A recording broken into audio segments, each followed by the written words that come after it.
opinions and views expressed in the following program are those of the speakers and the host, and do not necessarily reflect those of Yoakley Scott Corporation and your sports network. Yeah, I've been closer to Jesus before, so can you help me out? Oh, can you help me out? Am I on my own? Am I on my own? But can you help me out? Am I on my own? Am I on my own? Or can you help me out? Can you help me out? I've been scared to look in my soul.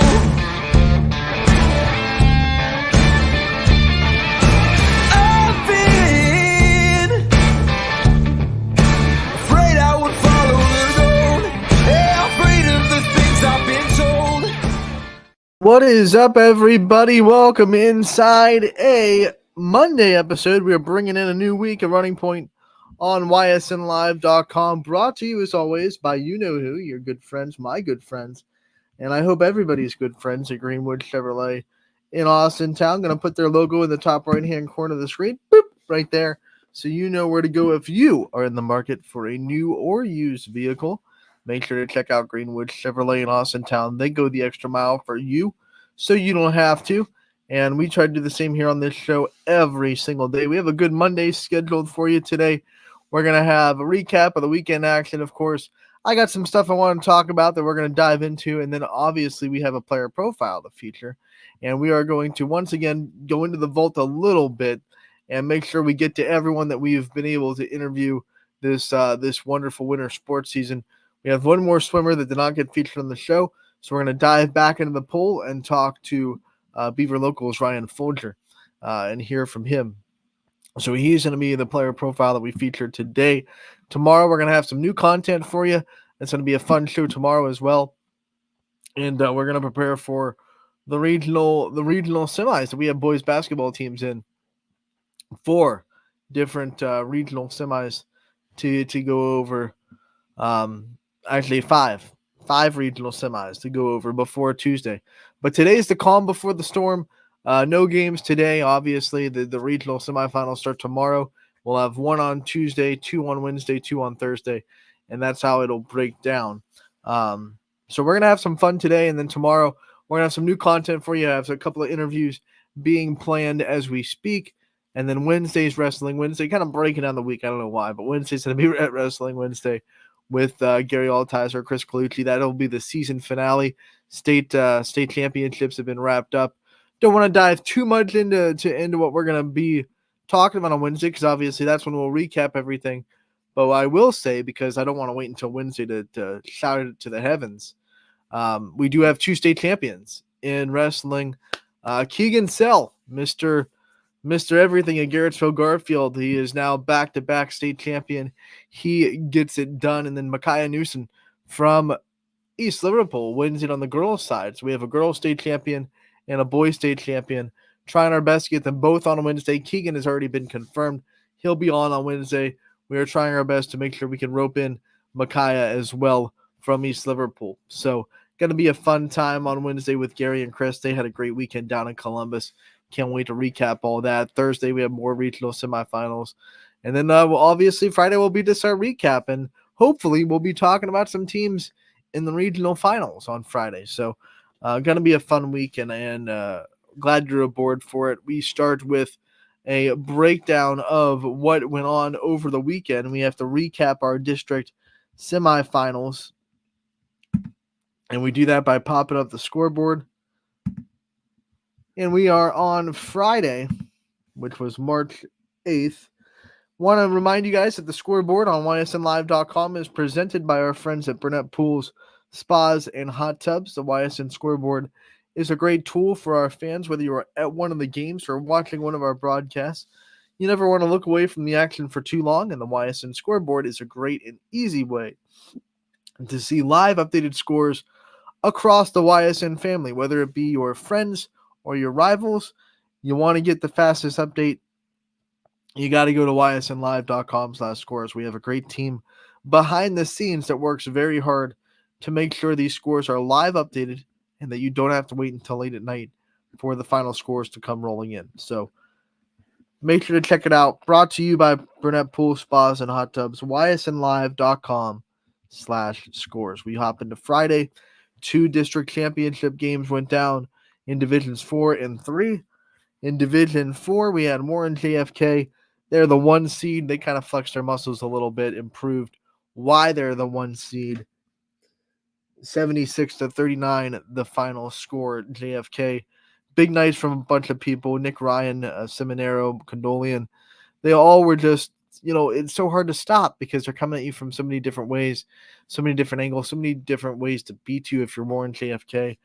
Heartland Christian had the best run they've had in program history. This was their first district championship, and they did it with defense. And I said on Friday, if they're going to win this game, they're going to have to find a way to hold JFK down a little bit. And unfortunately, it's easier said than done. But their defense made a huge run. They beat the 2 seed Bristol just to get to this game. And we want to congratulate Heartland Christian on an incredible season. And JFK, it's the next task up as they will go into the regional semifinals. They're going to be playing Tuesday in the Canton Memorial Fieldhouse. And they will have Dalton coming up next. So Warren, JFK, Dalton, that'll be on Tuesday at Canton Memorial Fieldhouse. 8 o'clock is your tip-off time for that one. Then also in Division 3, an all-YSN matchup, the second one of the night, Cardinal Mooney and South Range going at it. It's Mooney that ends up getting the win. And from the score, I think you would say, pretty handily. 84-59, that's a pretty lopsided score. But I'll tell you what, this was a close game for 3 quarters. Mooney had a 2-point lead at halftime, 34-32. It got a little bit into the control of Mooney in the third, but it was still right there. It was a 10-point game after 3, 60-50. South Range actually came out and scored the first 4 points of the fourth quarter. This score was 60-54 at 1 point. And you see how the rest of that fourth quarter went. From 60-54, Mooney turned on the accelerator, and they won the rest of the game 24-5. That's how you finish a district championship. Maybe you could say South Range ran out of gas. Maybe you could say Mooney just found another gear. But whatever the reasons that went down in this game, there are 2 points to take away. One, this was a very competitive basketball game for 3 in a chunk of the fourth quarter. And then 2, Mooney's ability to finish has been a staple this year because talking to Coach Palermo, I did the last game of the regular season against Struthers where they finished strong and it was a competitive game until the end. It kind of went down like this game where it was close, and then Mooney just finished. Talking to Coach Palermo, he said one of the emphases this year, especially since the last loss they had in the regular season, was finishing basketball games. He feels like in most of their losses this year, it was a result of not being able to finish the game strong. He said that they've had a lead in every game they've lost. They haven't been able to hold it. They've been, in their losses this year, they've been wavering down the stretch. So in this tournament, finishing the job was a big sentiment. The whole idea of Mooney this year, especially, like I said, late in the season, in the postseason, when they know they've been able to see what problems they've had this year and fix them. And the biggest problem they had this year was finishing basketball games. They're finishing now. I would say that is finishing with strength. When you come out in the fourth quarter and the other team scores the first 4 points, makes it a 6-point game, and then you go and win the rest of the game 24-5, that's finishing.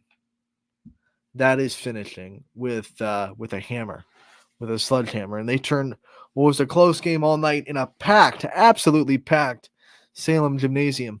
The Cab was living its best life. I want to give props to both communities for just absolutely loading that place, making it feel like it should have felt. It was a championship game. It should be packed. It should be loud. It should be tight. It should be emotional. So both fan bases did a really good job of packing that place. It's hard to pack Salem. It's a big gym with a lot of seating capacity.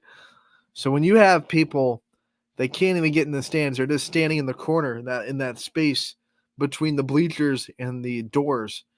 There were probably 30 or 40 people standing there on both sides because there was just no room in the stands. When you have a venue like that and you're packing it that high and that much, that's incredible. And you don't see it as much anymore. Like you go to basketball games in regular season, and in gym, excuse me, in gyms like Salem, those big gyms, you're seeing less and less packed to the brim gyms. So to see it in the district championship game, it just really was awesome to see. It was awesome to see that atmosphere, and unfortunately, the ending couldn't give that crowd the what it deserved. Which I mean, an ending like a buzzer beater or something is exactly what that crowd deserves. But Mooney had other plans, and they run away with this one in the fourth quarter. South Range going to their side a little bit, talking about them and what they were able to do this year and what they've really been able to do the last, let's see, they played 23, 24, 20, 25 games last year.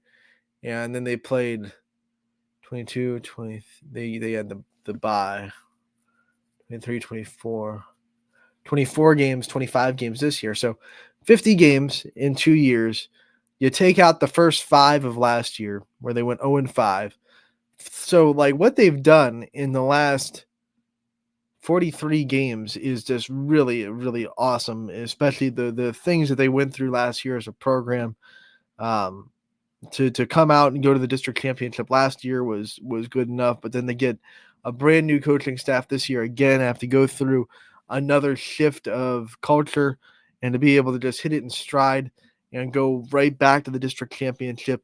They won 9 games by 1 possession last year, and they kept that trend going at 2. I think South Range boys might have my record for the like in a 2-year stretch, the most 1 possession nail biting buzzer beater. Can't believe they pulled that off games that I've seen. I mean, they did it a couple of times this year too, where it's just like, how are you pulling this off? You keep winning these close games. They're usually the team that is really good at finishing. They just ran out of gas against a really good Mooney team in this district championship. And unfortunately for this program, they have a long history of getting to this game and not being able to finish it. They run into teams that are just really good. They've had some heartbreakers in this game.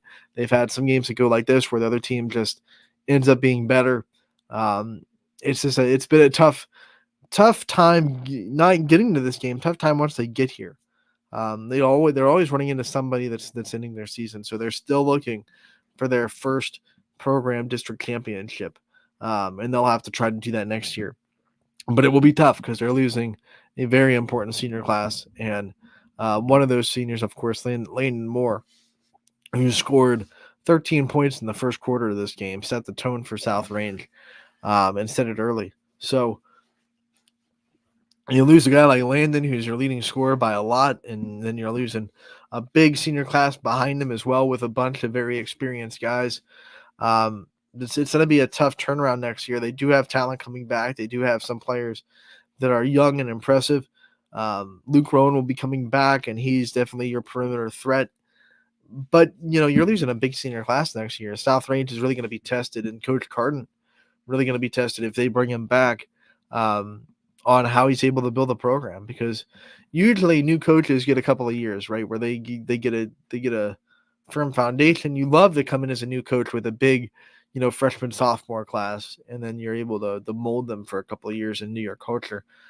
Coach Carden comes in with a big senior class, did everything he could with them this year, did a great job, but next year it's going to really test his ability to develop on the fly, because it's a lot of guys next year that are going to have either little varsity experience or no varsity experience coming up into the ranks, and he's going to have to find a way to put them in the right position to succeed. I have faith. I think Coach Carden has done a really good job with some of the young talent of South Range this year. There are still some guys that had to learn on the fly on how to make an impact on the varsity level. I think he did a really good job with those guys particularly, and I think that gives me hope that he's going to be able to do it again. But South Range going to have to try again next year for a district championship as they fall to Mooney. Once again, the final score to that one was 84-59. Mooney advances to the regional semifinals. They're going to play on Wednesday in the Canton Memorial Fieldhouse, and they have someone that has knocked South Range out of the districts a couple of times in the last 7 years. Canton Central Catholic in the same region, not the same district. They will be in the Canton Memorial Fieldhouse taking on Mooney in the regional semifinals. Remember, that is Wednesday at 8 o'clock. So that is it for Friday. We just had two teams, one team each in Divisions 3 and 4. But when you go to Division 1 and 2, it gets a little bit more YSN packed, as we had a lot of games go down on Saturday. Let's stay in boys basketball. And Louisville and Glen Oak doing battle, and it is Glen Oak that gets the narrow victory over the Leopards. The Leopards end their fantastic season 61-58, the final score there. I don't want to say we saw this coming because this Louisville team was so talented. No one sees them losing coming.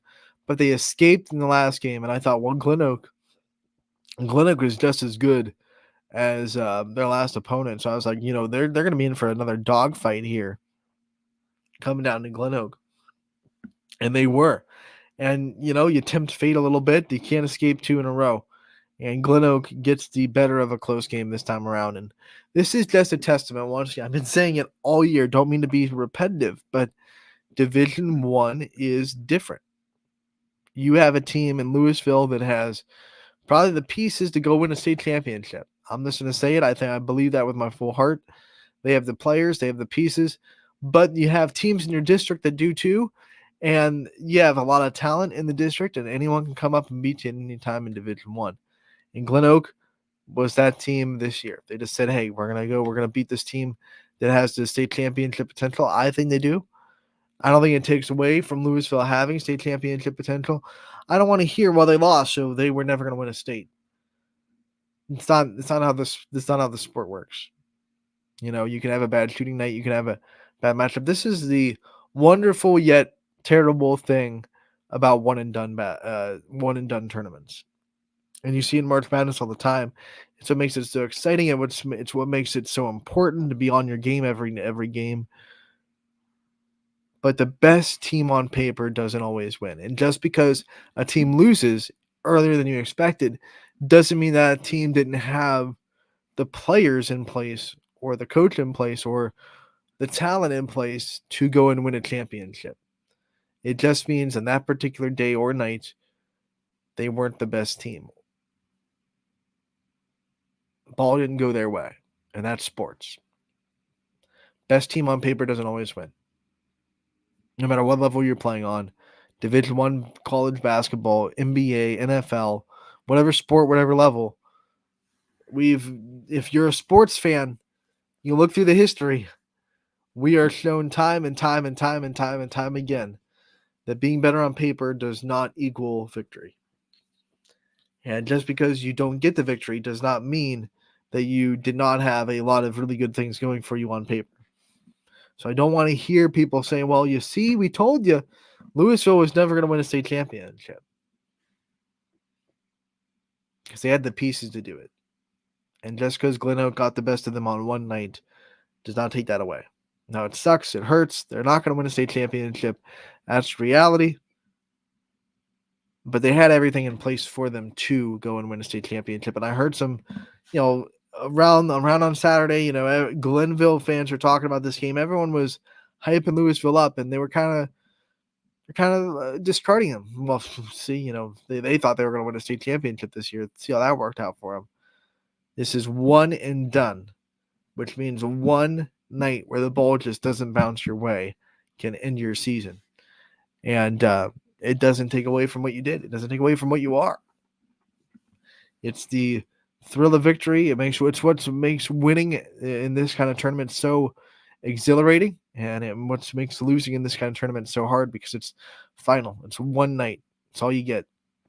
And Louisville, unfortunately, once again falls to Glen Oak, 61-58. Hoban was on the other end of a thriller as they're able to beat Brecksville, Broadview Heights. Gotta go both of them because it's a combination of two cities. And trust me, when we did their softball game against Fitch a couple years ago, we were told very aggressively that it is Brecksville, Broadview Heights, and you can't say one or the other. They are very adamant about that. But Hoban gets to win on a buzzer beater, 47-45. It was a offensive rebound fadeaway by McCarthy to go in a tie game. It was 45-45. So that's the best opportunity you have right there because you take the shot. If you miss it, you're going to overtime. You're not going to lose. You feel a little bit more relaxed in that situation. And I think that was one of the reasons why they were able to just go get a rebound, put it up real nice, and get the shot because they weren't. Sometimes when you're down in that situation, you press a little bit more than you should. And that leads to bad things happening in those last possessions. But Hoban, knowing, hey, you know what? We're tied. The worst thing that can happen is we go into overtime and we have to just grind through another 4 minutes and try to come out on top. But the best thing that can happen is obviously what did, a buzzer beater that denies overtime and sends Hoban to their third straight district championship back to back to back. And their hopes of repeating it as state champion still alive. They will go into the regional round and see if they can get through regionals to have a trip back to Dayton. Ursuline went up against Notre Dame Cathedral Latin, and Ursuline proved why they're the 1 seed in the district. They won 61-44 pretty handily. I think they were in control of this game from the jump, and I think Ursuline fans would agree with that as well. A tough one for West Branch. We had another one-possession game on Saturday as they fall to Warrensville Heights, 51-49. This is one of the, I'm going to talk about West Branch the same way I'm going to talk about Louisville. One of those games where I think West Branch is the better team on paper. I think they had the better roster. I think they executed better. Watching that game, which I was able to because my game that I broadcasted didn't start till 7. So I was able to watch this game, and they were executing better. They were getting to they were everything they wanted to do, they were getting. The problem for West Branch on this particular day, they could not shoot well from the free throw line. They lost by 2. They probably left at least 8, 9, or 10 points at the line. And that's just what basketball comes down to, little things, right? Just shoot your free throws and make them. They were getting to the line really well. They were beating their man off the dribble. They were forcing fouls, which is step 1 in basketball, but step 2 is hitting the free throws. And unfortunately for West Branch, they weren't falling. And they're particularly a good free throw shooting team most of the season.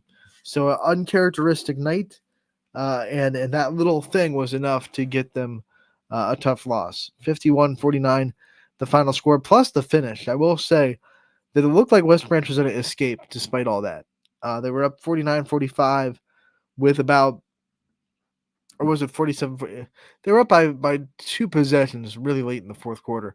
And then Warrensville Heights scored a couple of times in a row, took the lead late, and then held on to it. So a little bit of a tough finish for West Branch as well. But there are hopes of a all-YSN regional semifinal get dashed by the Tigers of Warrensville Heights. 51-49, the final score. They will go on to play Canfield, who we'll talk about in a minute. First, we have to talk about Howland going up against a 1 seed in Division II, Lutheran West. And just like Ursuline, Lutheran West proves why they're the 1 seed in Division II as they win over the Tigers 74-47, the final score there. They will not be in our region, though. So teams, Canfield and Ursuline, both have the chance to go to a state without having to go through Lutheran West. They'll have to go through them eventually.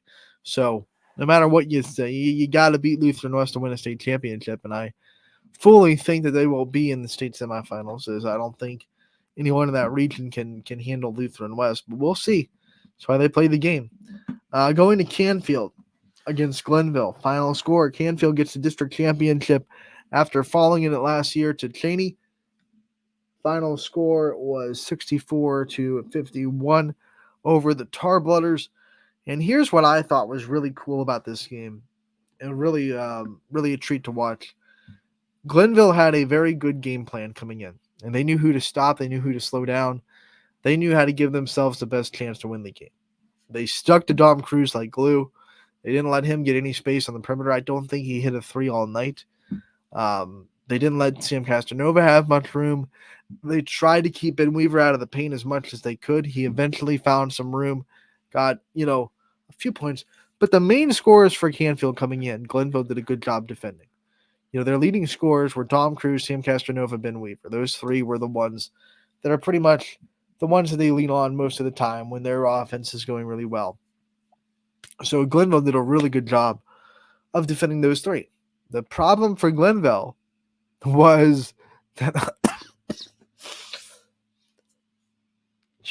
other guys just said, you know what, you're going to stop those guys, I can step up too, and they went way above their season average to do it. I want to give a shout out to Landon China, who came off the bench. He averages 2.4 points per game. He scored 11, so he was 9 points above his average. Drew Shapiro, the point guard, known for his distributing. He's the best assist getter in the Ysn family, 5 assists per game, over 5 actually per game. He's one of the best point guards in the area. I'd put him top 3, no doubt. He goes off and he just says, I'm going to score. I'm going to get 13 points. He averages 4 points per game. So guys that you were not on the scouting report are able to step up for Canfield, get big games in the big win. Jake Delisio, also off the bench, had a very good game. When Canfield is playing like a unit, they are really tough to beat. Yeah, you can slow down Dom Cruz, sure. Face guard him all night. Don't let him shoot the 3. Maybe he beats you off the dribble a couple of times. Sam Castanova, don't let him go off. Okay, we can defend him. But you can't defend everybody. And when they have guys that step up like Drew Shapiro did, they have guys that step up like Landon China, eventually, because of that, you're going to have Ben Weaver get some room. He got some room. He was able to finish with a good game, good solid point total, 9 points for Weaver. You can't defend everyone. And this is the first time I've seen Canfield. Granted, I haven't seen every game this year. I haven't broadcasted every game. So I'm not going to sit here and say it's the first time they've done it all season. But the first time I've seen them win without those big guys stepping up offensively. And the first time I've seen them win this year with bench players coming in and saying, we're going to take this team and we're going to carry them. We're going to say, hey, you can't defend them and defend us. We're going to take over this game. We're going to win because we're a unit. And 3 players trying to defend them was hard enough. When you have 3 guys that are averaging double figures or close to double figures, that's tough enough. Trying to stop Dom Cruz, Sam Castanova, Ben Weaver all in the same time, that's tough enough. But when you have Tony Russo to contend with, Drew Shapiro, who decides he can take over games, when you have Landon China and Jake Delisio come off the bench and score 11 and 9 points respectively, what do you do then? That's 6 different guys that can score double figures that you have to find a way to somehow stop. Glenville couldn't do it. I don't think many teams can. If they play like that, if Canfield plays like they did on Saturday night, they're going to be really tough to beat. Really tough to beat. I was really impressed with guys just stepping up and saying, my time to shine. Landon China played awesome. Just awesome. He wasn't a perfect game either. There was a little stretch where he made a couple mistakes. He missed 2 free throws on a trip. That's what I was really impressed with too. Like pressure situation, district championship, and you're not usually the guy that's asked to score a lot or step up in that kind of way. And you have a stretch where it's not going well, and you don't let it affect the rest of your game. That's impressive too. That's mental strength. One, that's good coaching. Obviously, Tom Collin puts those guys in the right mindset, but that's this mental fortitude to say, okay, you know what? I missed those 2 free throws. It was an empty trip. I think 30 seconds later, he hit a bucket to make up for it. So being able to stay calm, cool, and collected in that kind of atmosphere in a district championship when your season is literally on the line. I was just immensely impressed with this Canfield team. Go check out the highlights. They're on YSN social media accounts. All of our district championship wins are highlighted on our social media accounts, by the way. So you can find highlights of Hoban's buzzer beater and Ursuline's win and JFK's win, Canfield as well. Make sure to go out to our socials. Matt Moore, I want to give him a shout out. He does a great job putting together those highlights.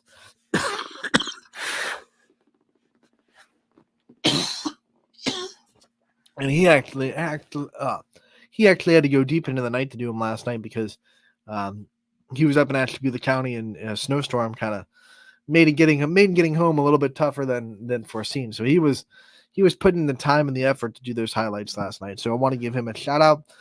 Those are great highlights that you can find on our Instagram and Twitter and YouTube and Facebook and all that fun stuff. Last but not least, in boys basketball, do you want to get to East Liverpool? They fell to Tri-Valley. Final score was 69-47. Just one of those games where they could never get into rhythm, and they couldn't really try to make a run in it. It felt like Tri-Valley had solid control of this game from the start. A tough one for East Liverpool. Doesn't take away what they were able to do this year. They have a very good, talented team, and you're going to be hearing from the Potters for a long time to come. They're kind of built like Canfield with multiple ways to beat you. Preston Kerr, one of the great big men of the area. Want to go into girls basketball? Regional final, Springfield trying to get back to Dayton. They went up against a one-seeded team they did not have to face last year. They got into state in a different region last year in Division 4. Lawtonville gets the win over Springfield, and they do it with defense. Springfield's defense played pretty well, holding Lawtonville to 40 points. But the Tigers just could not find ways to score. 40-14, the final score. Lawtonville wins over Springfield.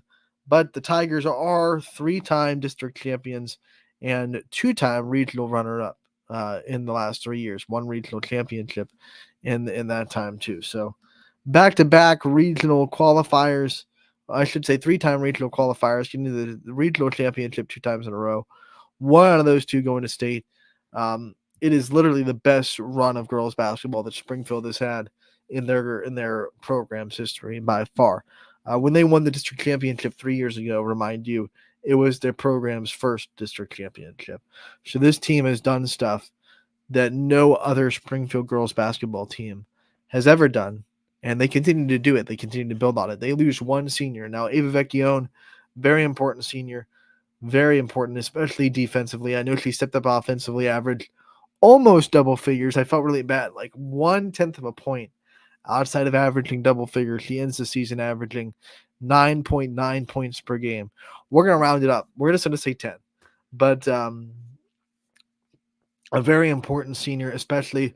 But I think her biggest attributes are defense and then ball handling, being able to keep Springfield out of those turnover situations more times than not. So that's a big loss, but they're returning everybody else for this team. So to think that Springfield has a pretty good chance to come back and run it back next year, try to get right back to this game and try to win, I wouldn't put it past the Tigers at all. Would not put it past the Tigers at all. That does it for our recap of the weekend. We're going to take a commercial break, and we'll be back with more on Running Point, brought to you by Greenwood Chevrolet in Austintown. Don't go anywhere.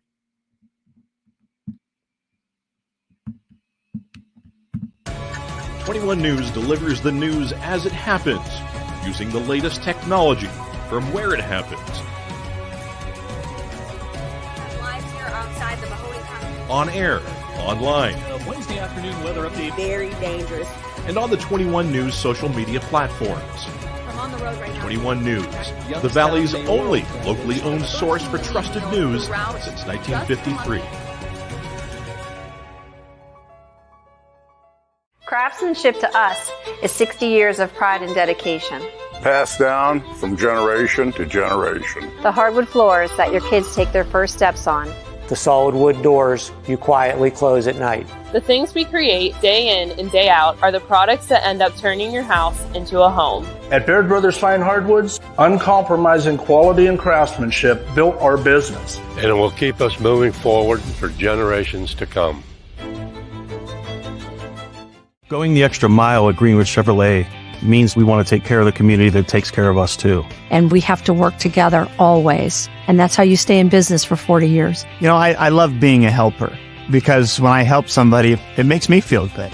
It means a lot that I can make a difference in others' lives. So I will do everything I can and just being there for them every step of the way. I want them to know within the first 5 minutes that they could depend on me. That's what going the extra mile means, only at Greenwood Chevrolet. Before the lights come on, before the workday begins, before a long day is ended, or it's time to have fun. It all starts with the people at Joe Dickey Electric. From replacing a light fixture in your home to building a substation for your business, no job is too big or too small. The people of Joe Dickey Electric power them all. Joe Dickey Electric, over 60 years of powering the Mahoning Valley. Welcome back to Running Point on ysnlive.com, brought to you by our good friends up there, Greenwood Chevrolet in Austintown. You heard from them in that commercial break. They go the extra mile for you so you don't have to, and we try to do the same on this show every single day. And, man, one of the ways we do that is player profiles. We're going to get to Ryan Folger, a swimmer from Beaver Local, here pretty soon. But first, I want to talk about some things. One, huge shout-out to my friends down in Houston. Their softball team with a win over number one in the country, Texas, over the weekend. Brand new number one. Texas overcame Oklahoma in the last week's poll. Big win. Coach Beasley is a great friend. You know, I had a chance to spend some time with their program a couple years back when my close friend Cassie Tysarchik went down there to coach. So had a chance to meet their program, you know, talk to their coaches. I respect Coach Beasley a lot. And what she's doing down there with Houston is really awesome. And I was really happy that they got the win over Texas, and that's a big program victory for the Cougars. So wanted to rep them today and give them a shout-out, and can't wait to see what they're able to do down there. Go Cougs in Houston for the rest of the season in the Big 12. So congratulations to Coach Kristen and the rest of the Cougars team. You got a fan in me. So want to get that out of the way, and then want to talk real quick before we get to Ryan Folger about some things that I think that just happened in the national area yesterday, and I think it's a picture of where we are going in the right direction for women's sports. But I want you to stick with me, because when I say what I say initially, you're gonna listen. You're gonna hear it like a dog hears a high pitched noise. You're gonna be like, "What?" But stay with me. Ride with me down this path, because I think it makes sense, and I'm gonna talk it out. So yesterday, SEC championship in women's basketball, two really awesome programs that have won a lot in the last, decade. South Carolina, they've won championships. They've been the number one team in the country for a long time. LSU, reigning national champion. Really good teams going out in the SEC championship. You probably saw, if you watch ESPN at all, a fight broke out in this game. There was a intentional foul. As a girl got stripped, she grabbed her to stop her from shooting a layup. The South Carolina girl that got fouled had some words. There were some more words, and then a big 6'8" girl from South Carolina comes and shoves a girl that's a lot smaller than her. So it's dramatic. She goes flying across the floor. And then it turns into a melee where teams are just fighting with each other. And then in a lot of ejections, I think the game had to be finished last 2 minutes with basically 5-on-5 because everyone on the bench was just out. They were ejected. But here's what I'm going to say that is going to sound really weird to start. The way it went down, the way it's been reacted to is a picture of a good thing for women's sports, and here's why. I'll tell you why. It's not good that there was a fight. Never good. You never want to see that. I'm not saying that. What I'm saying is, especially the reaction to it, because for a long time, and I'm using basketball as an example because it was really the first women's sport that got a lot of attention, right? It was popular long before softball started to grow the way it is, before volleyball started selling out stadiums like they did this year. Women's basketball has been in the college world has been really strong for a while. Pat Summitt did a really good job, and then Gino Auriemma coming behind her with that rivalry between UConn and Tennessee in the 90s. It was good television. People watched it. It got good ratings on ESPN. It's been kind of the holding the flag for women's sports for a long time. So for a long time in basketball, you almost never saw anyone even towing the line of doing anything that was considered, wrong or emotional or whatever. There were almost never any fights. Wasn't even a lot of trash talking a lot of the time. The post-game interviews were very, Manila. Just, hey, it was a good game. There wasn't a lot of, that sound bites in women's basketball. There was a little scuffle, verbiage, word scuffle between Pat Summitt and Gino Auriemma. At times they fed into that rivalry a little bit. They obviously didn't like each other on the floor. But for the most part in women's basketball for a long time, they never even got close to that line of this is the wrong. They didn't toe the line. That's what I'm trying to say, because they've been told for a long time in women's sport, you cannot even, as soon as you cross that line, well, you're just too emotional. You can't play sports. Can't do it. Right. This is not what we expect from women to act like this and in a very emotional, competitive setting. And now in the last couple of years, we've seen a couple more. We've seen some fights, we've seen some taunting. But when we saw it at first, like 3 years ago was the first time we saw a really big fight. And then last year with the taunting in the national championship, the reaction from it afterwards was what you'd expect. The same old from when can't do that. You can't taunt. You can't do this to Caitlin Clark. It's classless, even though guys do it all the time. We don't, because we're not used to seeing it. So we knee-jerk reaction to it in a very bad way. Can't taunt, right? You can't trash talk at all.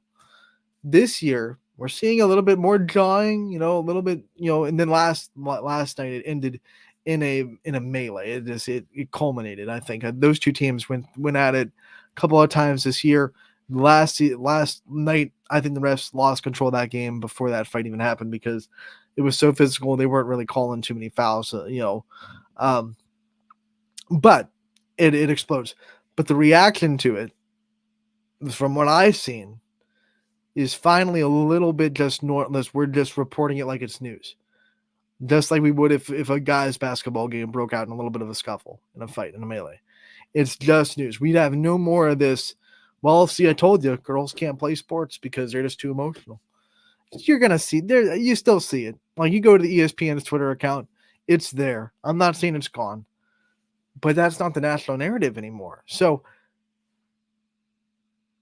the fact that we're kind of getting to this point when we don't have these super high and unreal expectations for women that are playing the sport at the highest level to always be on the straight and narrow every single play, it's fading away, which is good for women's sports because it shows everyone that's coming up, you know what, you don't have to be perfect. If you're competing at that level for an SEC championship and the highest level of basketball, there are times when your emotion is just going to get the best of you. And not that that's okay, but it's not going to mar you for the rest of your career because you took one step out of line. They're not going to lose WNBA contracts. They're still going to be, in the national champ. It's okay. Like, it's not okay, but it's okay a little bit. You know what I'm saying?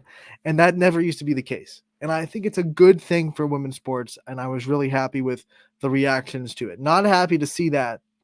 Not saying that fighting is good. Not saying that we should see fighting in women's sports. But what I'm saying is the fact that it happened and we are not seeing a bunch of national recognized media outlets react in the way that you would expect before this with women's sports, saying, well, you know what? She's emotional. She can't handle this emotion right now.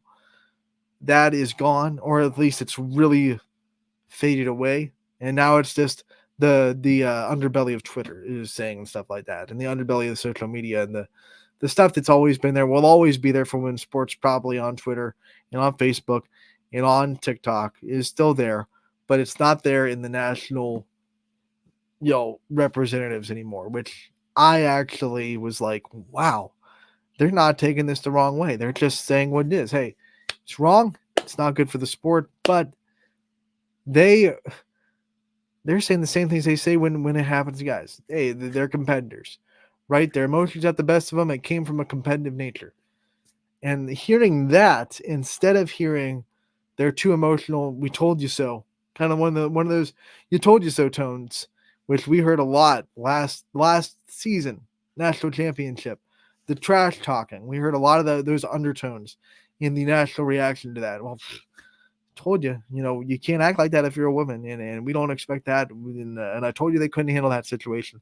No one would come out and say those words, but you could hear it in their voices. You could see in their faces that's exactly what they thought. And now you don't see that as much anymore, which I thought was like, yeah, we're getting there. We are fighting. We are in the right spot now. Let's keep going.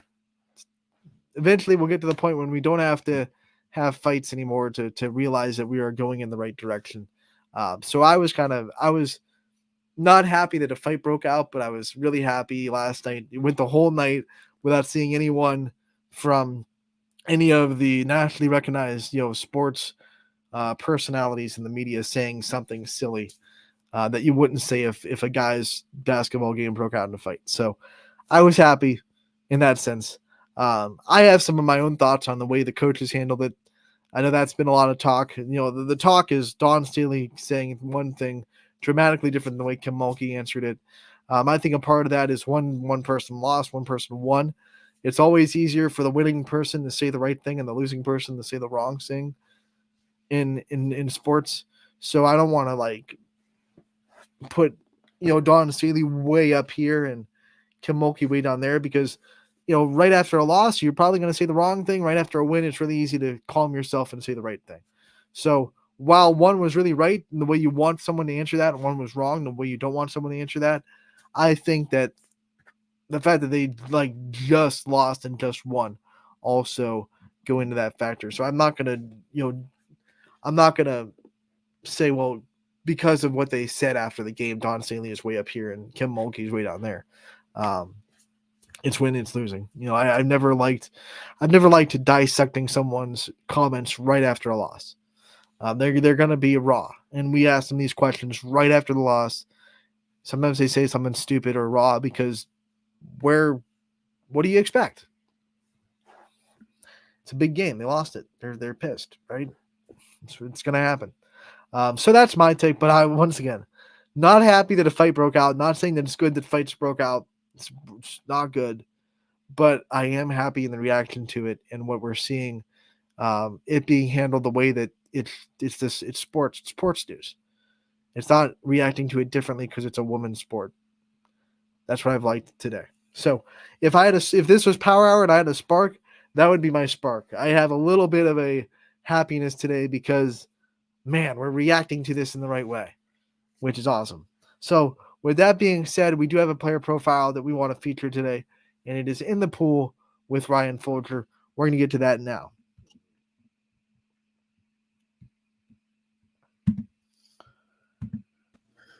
Anthony Hartwig here with you. We have a Salem Swim player profile joined by sophomore Ryan Folger. Ryan, thank you so much for taking the time to join us today. Yes, thank you for having me. It's a big moment, not just for you, but also for the whole Salem community and the Salem program. The first boy from Salem to advance to state in swimming. What does that feel like to you when you get to hear that and you get to know that you're the first guy to do it here in the school's program? What does that mean to you? It feels just really cool just to kind of be one of the first to ever do it. I hope many more follow after me, but for right now, it's really cool just to be the first, I guess. When you see the success you've been having in the last 2 years and in your career, do you see is there more excitement around the swim program at Salem? Are there more young people that are asking how to get involved and how to start the sport? Do you see it changing the program? Most definitely. I mean, last year we didn't even have a relay, and this year we had 5 boys, so we actually got to run a relay this year. A lot of people have been reaching out to me and my mom just about asking questions about like how join, what's all like going on with it, just things like that. Yeah, and when I'm sure for you, when kids come up to you and are interested, that's got to make you so happy. What kind of things what's your selling point? What kind of things are you telling them to try to bring them into sport and bring them into this program? How do you sell swimming? One thing is, since we are a smaller sport, you do kind of get a bigger role on the team as if you were to play maybe like football or basketball. You know, like it's your first year playing all the sports, you're most likely not going to let her. With swimming, you know, show up, you try your best, and I mean, really anyone can kind of get into it. So Let's talk about your season in the district, obviously meet that you were able to qualify for state in. Talk about kind of what the mindset was going into that and how it feels to be going to state and in that moment. You know, it feels really good. At districts, we just kind of had a go fast mindset, you know, just go make it, do your best. But there's still more to come tomorrow and Friday. So what were some things you were focused on before that district meet? Like, hey, I got to make sure this happens, this happens, this happens. What were those things going in your mind before the meet started? So, in the 100 fly, a lot of the underwater work is where I dropped a lot of time at. Last year, my underwaters weren't really the best. I mean, like I was decent at them, but I just didn't really have the lung capacity to do that many. How this year we've really worked on it, and I think that's where a lot of the improvement came from. All right, so this is a question I have because I'm a swimming novice. You know, I don't. We interview swimmers, but you know, we don't. I'm not like diving into this. So, if a quarterback struggling with accuracy, obviously they get out, they throw the ball. If a shooter struggling with shooting, obviously they're going to take shots in the gym. You said that you improved your lung capacity from last year to this year for your underwater work. How does one improve lung capacity? Like, how do you train your lungs capacity and get that to be a better part of your game? I mean, there's really one way out, and that's just to practice. In practice, we have one set where, so we put fins on, and then you go one lap under the water, then one above the water, two under, two above, and you repeat up through 4 or 5 usually, and then we'll go through that maybe 2-3 times. That set really helped.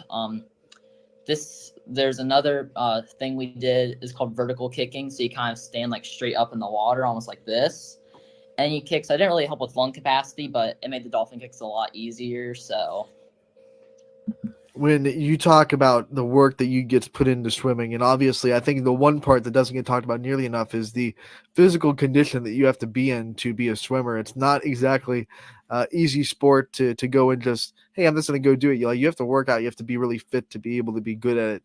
Talk about the work that you've put into the pool and how you've gotten to where you are. You know, I don't think I missed a practice this year. You know, I show up every day for those tough morning practices as well. Those were sometimes a struggle to get up. You know, we're there 4 or 5 days a week, then meets, and then some days we do doubles with lifting or dry land. So it was a lot of hard but good work. On the days where I'm sure you've had where it's just you're not feeling it, you're not there, like what gets through you those days? What keeps you driven? What keeps you motivated to keep working? You know, I'm really goal driven, and I feel like you have to have goals. So when I'm staying like over the water in the morning, looking at the cold pool, don't want to get in, I think about my goals and how, you know, I gotta get in if I want to reach these goals. So talk about these goals you've had this year. Obviously now you're focused on state, and that's going to be a big goal. But all year, what were some of the goals that you had that kept you, driven? Like you said, what were some of those goals that you told yourself? So, you know, last year I didn't make state. I had a passion to make state this year, so that was obviously one of them.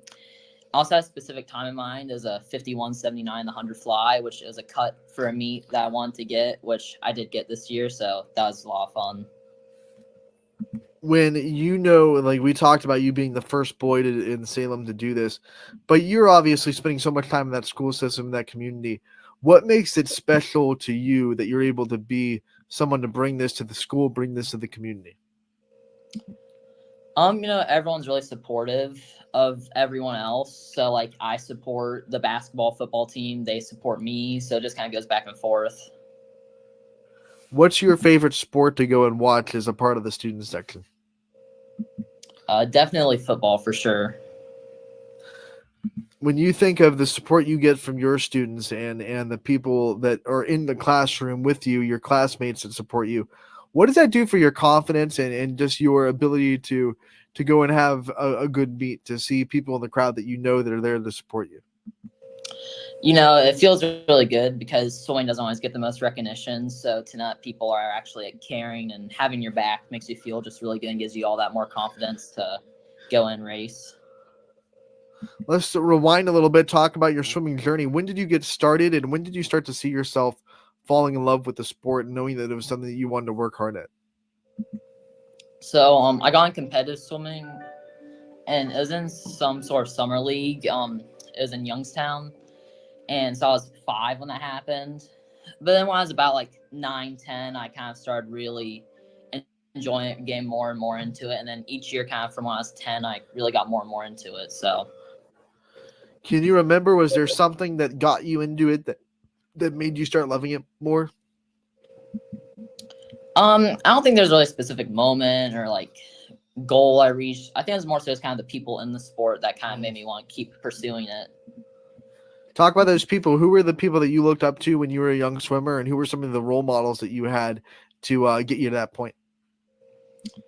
Obviously Michael Phelps, greatest Olympian of all time, obviously look up to him. But also my teammates are role models to me, especially the guys on the team. They make the practices a lot better, and they improve me and I improve them. So I like that you brought up Michael Phelps, because obviously during the Summer Olympics, swimming takes center stage. It's probably one of the most popular sports and events in the Olympics that people love to watch.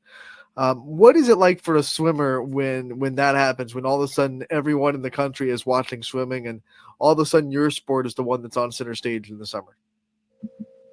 It feels really cool to kind of, finally get like a little bit more recognition, just as swimming is a smaller sport, I think I said earlier.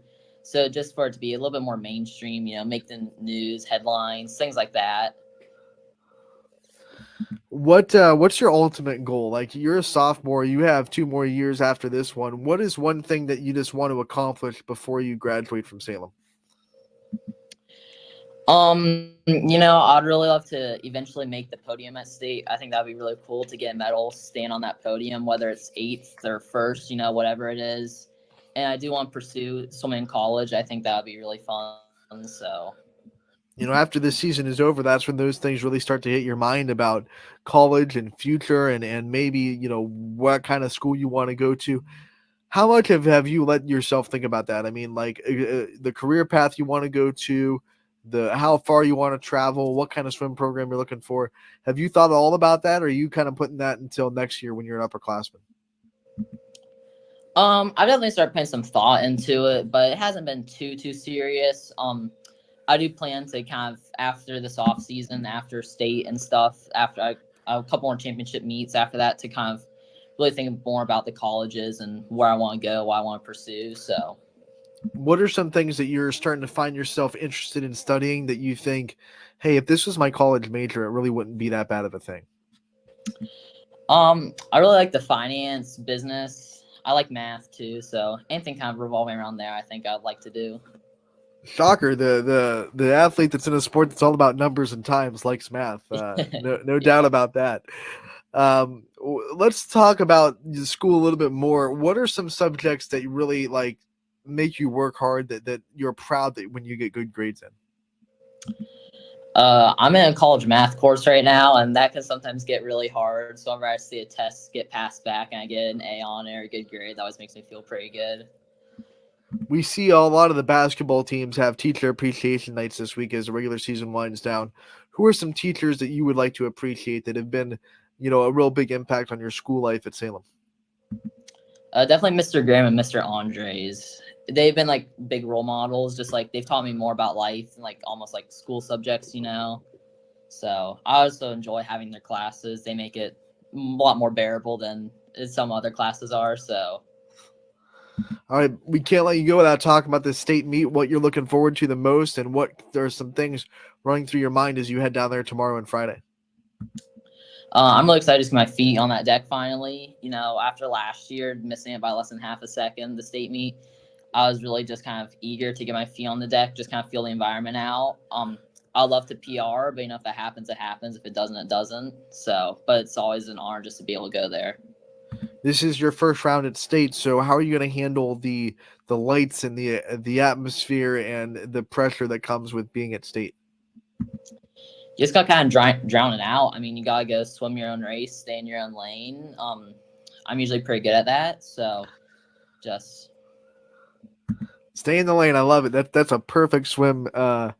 A swimming metaphor right there. Ryan, before we let you go, we want to give you the chance to take the spotlight off yourself a little bit and shine it on the people that are your support system, the people that are always there for you. And I want you to take the time to give your shout outs and thank whoever you want to thank. Yeah, I really want to thank, obviously, my coaches. All of them, they know who they are. My parents, all my teammates, especially the boys, they always got my back. And any of my friends really from school or anything, my neighbors, that'd be really meaningful. So just. All right, Ryan, we want to thank you so much for taking the time to join us. We congratulate you so much on becoming the first Salem boys swimmer to get to state. Wish you the best of luck the next couple of days, and we look forward to talking to you real soon. Thank you.